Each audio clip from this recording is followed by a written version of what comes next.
నన్ను చాలామంది నాకు 2000, 3000, 10,000 ఇచ్చిన ఉన్నారు అమెరికా నుంచి. నీకేమైనా ఇబ్బంది అయితే మీ ఫ్యామిలీలా మీ అన్న పిల్లలకి ఏమన్నా మాకు ఫోన్ చేయి, మేము అమౌంట్ హెల్ప్ చేస్తాం అన్న వాళ్ళు నాకు ఉన్నారు కొంతమంది ఫ్యాన్స్. నిజంగా థ్యాంక్ యూ సో మచ్. నాకు నిజంగా చెప్పాలంటే చాలా ఎక్కువ శాతం అంటే నాకు ఒక అమ్మాయి ఉంటుంది, మంచి అమ్మాయి ఉంటుంది. అమ్మాయి డాక్టరు, అమెరికాలో ఉంటుంది. తను నాకు ఇన్స్టాగ్రామ్లో మెసేజ్ చేసింది. నేను అప్పుడు ఒకసారి ఏమనంటే ఎండాకాలం ఉంది, మా ఇంట్లో ఏసీ లేదు, కూలర్ కొనుక్కోవాలంటే డబ్బులు కూడా లేవని చెప్పి వీడియో పెట్టినాను. అట్లా తట్టుకోలేదు. అమ్మాయి మెసేజ్ చేసి సికింద్రాబాద్లో వాళ్ళ ఇల్లు అంట, ఆమె వాళ్ళ ఇంట్లో వాళ్ళ అన్నయ్య డాక్టర్, వాళ్ళ మమ్మీ డాక్టర్, అమ్మాయి కూడా డాక్టర్ అంట. అయితే ఆమెది ఇంకా 2-3 నెలలు ఇంకా నెక్స్ట్ ఇయర్ పెళ్ళి అంట. అమ్మాయి అన్నది, బాలు నీ వీడియో చూసి ఫుల్ సెపరేట్ అయితే నేను డాక్టర్ని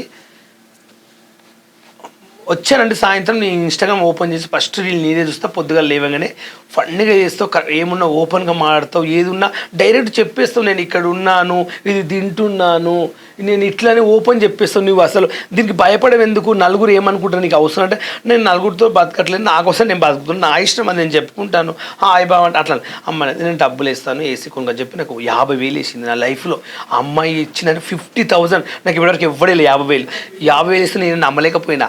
అదేంది 50,000 నాకు ఎందుకు వేసినాను? ఆ 50,000 వేస్తే నిజంగా మా ఫ్యామిలీకి చాలా నేను ఏసీ కొనుక్కోలేదు, కూలర్ కొనుక్కోలేదు, నిజంగా చెప్పాలి ఫ్యాన్ తోటే ఉంటున్నా. ఎందుకంటే ఆ డబ్బులు తీసుకెళ్ళి మా ఇంట్లో వాళ్ళకి ఇచ్చిన.